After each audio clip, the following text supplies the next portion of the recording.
Tanggapin ang ibinigay. Ibinigay sa atin ng Diyos ang kanyang anak upang tayo ay magkaroon ng buhay sa pamamagitan niya. Ang gawain natin ay tanggapin ang kanyang anak.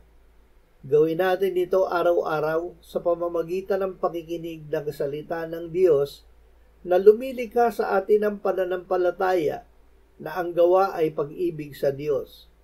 Ang pag-ibig sa Diyos ay pagtupad ng kanyang salita. Amen.